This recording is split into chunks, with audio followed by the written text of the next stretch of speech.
Good afternoon, everyone. Good to see you here today. Good morning, Gabe. We'll begin today with a few scheduling announcements. Later this afternoon, President Trump will welcome the Los Angeles Dodgers back to the White House to celebrate their second consecutive World Series championship. Tomorrow night, the president will attend the White House Correspondents Association Dinner Round 2, celebrating free speech and the First Amendment alongside all of you, members of the media. The president looks forward to finishing what he started before a despicable assassination attempt derailed the original event back in April, as we all know. And I encourage everyone watching tomorrow night to tune in for what promises to be a very entertaining and memorable evening. Looking ahead to next week, on Monday, President Trump will travel to Michigan to deliver remarks on the economy. On Tuesday afternoon, the president will deliver a tribute honoring the life and legacy of his dear friend, Senator Lindsey Graham, at the National Cathedral. And next Friday, the president will host the 13th cabinet meeting of this term at Camp David, which will be a lot of fun and something different for the cabinet to experience together. Turning now to the economy. A little more than a year after President Trump signed the Working Families Tax Cuts into law, this historic legislation continues to deliver on its promise, unleashing a genuine boom for American workers, families, and small businesses. The numbers speak for themselves. This was the biggest tax refund season in American history, with the average refund exceeding $3,400, an 11% increase over the last year. American families and workers claimed $82 billion in direct tax relief, and 97% of filers received a tax cut. More than 29 million workers claimed no tax on overtime. More than 35 million seniors claimed no tax on Social Security. And nearly 8 million workers claimed no tax on tips.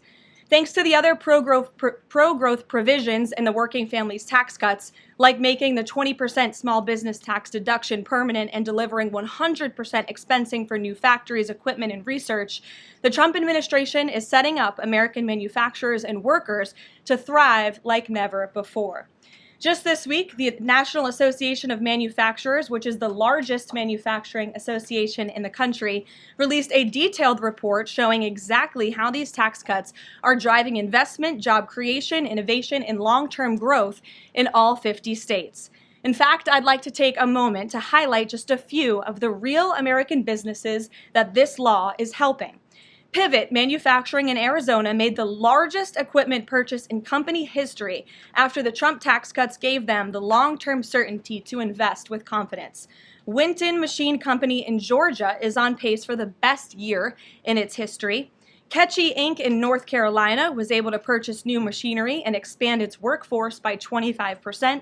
And Juergens in Ohio expanded its brand new facility to increase production. And they're also paying their workers even more thanks to the no tax on overtime provision. These are not just great statistics. These are American businesses with the confidence to grow, hire, and invest right here at home rather than offshoring their jobs. And a business opening or expanding in this country means more opportunity and higher wages for American workers. It means a chance for the American dream for young families, and it means restoring the belief that we can make and build things right here at home. This is what President Trump promised, and it's exactly what he is delivering with the help of Republicans in Congress. Democrats throw around the word affordability a lot. But when they had the chance to vote for the largest middle-class tax cuts in history, they refused. If Democrats got their way, it would have meant the largest tax increase in history, $4 trillion. 90% of Americans would have seen their taxes go up, and it would have been a complete disaster for our economy. That's the Democrat solution to, quote, affordability. It is raising your taxes. So I hope the press will cover more of the massive success stories resulting from the Working Families tax cuts and point out that every single Democrat on Capitol Hill voted against every single common sense provision that put more money back into the pockets of the American people. Finally, on the energy front, after this briefing, President Trump will participate in a historic ratepayer protection pledge event at the EPA headquarters down the street. The president will expand the ratepayer protection pledge to governors, state legislatures, developers, and power providers to ensure that everyone involved in building and powering data centers pays their own way, instead of passing those costs on to hardworking families. The president will be joined by Energy Secretary Chris Wright, EPA Administrator Lee Zeldin, and several governors who have already signed on to this pledge. And it has already proven to be remarkably successful. Nearly 200 additional stakeholders have signed on since it was first announced, including utilities, data center developers, public power authorities, co-ops, and state governors. As a result, the pledge now covers 80% of all the power delivered to American homes and businesses. President Trump's bold leadership is turning data centers from a source of concern into engines of growth and opportunity for communities across this country, all while cementing America's dominance over China in the global AI race. The president is ensuring the American people are never left footing the bill so private companies can benefit. Instead, President Trump is leveraging the data center boom to deliver real, tangible benefits for working families and small businesses. So we have a busy day here, rest assured. I'll take some questions. And here in our new media seat, we have Cam from Town Hall. Cam, thank you for being here. Why don't you kick us off today? Thank you. Two quick questions. One on Congress. First off, Speaker Mike Johnson passed a continuing resolution earlier this week. John Thune said he wants to work with Democrats to find a way to fund the government. What is the White House's stance on the best way to keep the government funded? Well, the White House's stance is that the government needs to be funded. This president and Republicans on Capitol Hill from both chambers, as you just mentioned, the House and the Senate Republicans want to keep the government open. We want to work together to find ways to do that, and the White House will continue to have discussions with Senate leadership on the best path forward. I don't want to get ahead of those conversations, but the most important thing for the American people to know is that this president and this White House wants the government to remain open, unlike the Democrats in this town who have been acting as obstructionists. We've seen time and time again, they have chosen to block this administration, to block Republicans in Congress from keeping our government open, which does not help anyone, and it especially hurts the American people who depend on our government remaining open so they can access the critical services that our government provides to so many Americans across the country. So these conversations are continuing, but I think I just made the president's position quite clear. Thank you. And then on the Saudi Arabian nuclear deal, what steps is the U.S. taking to get Saudi Arabia to sign the Abraham Accords? Sure. Well, the president himself has spoken on this many times. His Truth Social post this morning, and I will read it for those at home who missed it. The civil nuclear deal, there will be no enrichment of material, an important point being made between the Department of Energy and Saudi Arabia, which pertains only to non-military use. Will be approved, but is totally subject to Saudi Arabia joining the very respected and successful Abraham Accords. The United States is not opposed to civil nuclear facilities, as we all know. Look, this is a condition that the president has spoken about many times with our Gulf and Arab allies. He wants to see these countries sign the Abraham Accord. It was one of the most historic accomplishments of his first term, and it continues to be a long-term goal of his to expand those accords to ultimately come to a place where the Middle East can be a peaceful and stable region. And yes, this deal with Saudi Arabia, the energy deal, is contingent on this condition as far as the president is concerned. So we'll continue to talk with our Saudi counterparts to get the deal finalized and hopefully see them joining the Abraham Accords very soon. Thank you. Gabe. Caroline, thank you. With regards to the Saudi nuclear deal, why was that condition not mentioned yesterday when the Energy Secretary announced it? Well, look, the president is always the final deal maker, as you know, and this is something that he has mentioned on numerous occasions going back. I can provide you with those statements, and he has said if they don't join the Abraham Accords, the deal is off. So we'll continue to have those conversations with our Saudi counterparts moving forward. So the deal is dead if Saudi Arabia doesn't join. And have you any indication that Saudi Arabia is even considering this? Again, the president has spoken directly with the Saudis about this in numerous conversations in the past, and the administration will continue to engage in those conversations. Alexandra. Will Saudi Arabia be exempt from international inspections as part of this deal if it moves forward? I don't want to comment on the specifics of the deal, as we're still, again, as I just said, talking especially about this very important condition that the president raised this morning. Alexandra. So good to see you now that you're back. You too. So Treasury Secretary Bessent voiced concern this week on China potentially distilling or stealing AI technology from the United States, kind of manipulating it as their own. Anthropic said that the largest distilling attack happened last month. Do you think this will come up when the president meets with President Xi in September? Well, I have had the honor of being part of some of the meetings and discussions between President Trump and President Xi, and I can tell you there is always a wide range of topics that come up. I would imagine this would be something that's of high importance to the president and of this administration to obviously ensure that America remains dominant in the AI race, and we're obviously tracking the particular situation that you mentioned. I have one more if you don't Sure. mind. This week we've seen some major players in Democrat politics voicing or alerting really on how much influence socialism, communism has had now on kind of mainstream Democrat politics. Is there any chance that the president would be interested or is considering working with left of center Democrats to push back on this? Well, unfortunately, we don't seem to have too many of those left in the Democrat Party. We have literal self-proclaimed communists who are winning elections and who are claiming to be the new leadership of the Democrat Party. I think the vast majority of Americans understand the dangers of communism. Just look at countries all over this world. As an example, Cuba right now is a country that is about to be a failed state because of the communist policies of the past several decades. Communism should never be allowed to lead this country, and the president obviously is strictly opposed to it and all the dangers that it reaps. We've seen it happen across the world. Meredith. Just to continue on the Saudi nuclear deal, do the Saudis agree with this interpretation since it wasn't part of the initial agreement? And has the president talked to MBS since this new condition? As you know, the president just put out this statement a few hours ago. I don't believe he's had a call with MBS in the hours since. However, this is something that he has raised in previous conversations and has also said many times in the past. John, in the back, go ahead. Thanks a lot, Caroline. In regards to this deal, in the past, the Saudi government has said they will not consider entering into the Abraham Accords unless and until there's a Palestinian state. What makes you think that they're going to change their minds on their position regarding that? Again, I won't get ahead of the president's conversations, but this is something that he feels very strongly about and has spoken about it in the past and will continue to uphold. Can I ask you one other question? Sure. Just playing devil's advocate, why does Saudi Arabia get a civilian nuclear deal, but Iran doesn't get a civilian nuclear deal? Well, again, this agreement is still being worked out. Well, it will eventually, hopefully, be finalized with the condition that the president spoke about this morning. But this agreement in particular, as it's been discussed thus far, does give priority access for American companies in the Saudi nuclear energy program, which will ultimately benefit American industry workers and supply chains. So the deal that has been discussed thus far and will continue to be discussed absolutely puts America first, and that's obviously very important to this president. Ed. Thanks, Caroline. So Friday, the Section 122, the 10% global tariff, goes away. Is the president going to ask Congress for an extension, or what's next?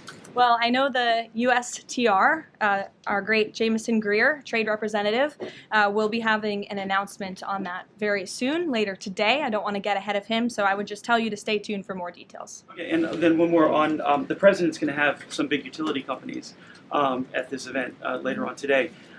We're now a year and a half, so to speak, into his pro-energy policies.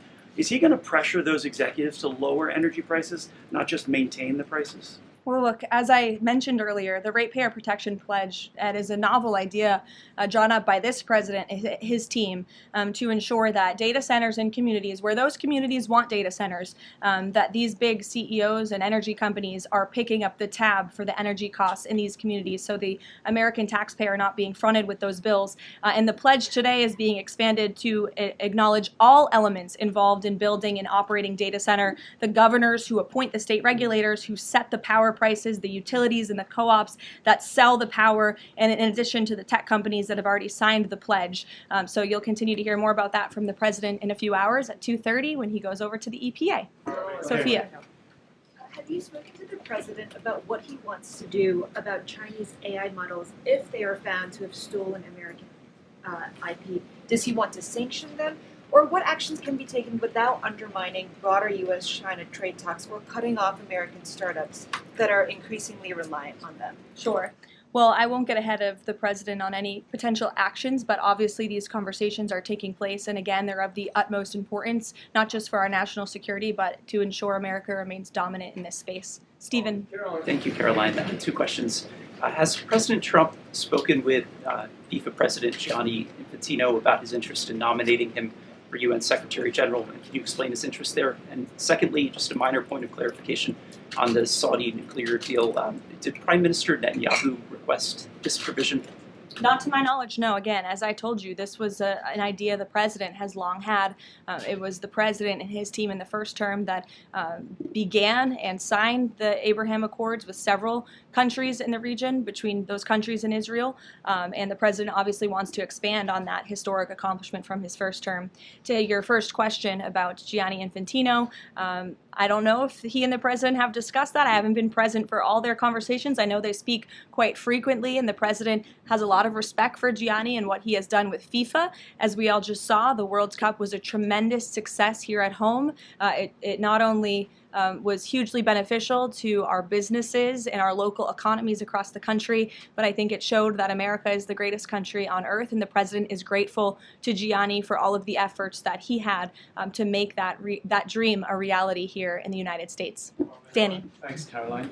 Is President Trump or the administration, do they have any plans to intervene in the extradition process for the Tate brothers? No, we've already answered that question. Elizabeth. Thank you, Caroline. Secretary Mullen said that election officials that knowingly allowed non-citizens to vote could be prosecuted and fined. Is this option being considered in New Jersey after the governor revealed that thousands of non-citizens were registered to vote there? Well, for any prosecutions, obviously, I would always defer you to the Department of Justice. But what I will say on New Jersey and this governor, the fact that she just all of a sudden decided to put out a press release saying President Trump and Republicans have been right about non-citizens on our voting rolls is not a coincidence. I think this governor is saying this because she realizes this administration is serious about getting to the bottom of illegal aliens voting and being on our voter rolls in our country. The Secretary of Homeland Security, as you know, sent a letter to several states, including New Jersey, requesting that non-citizens that are on their voter rolls need to be reported to DHS and need to be removed from those voter rolls.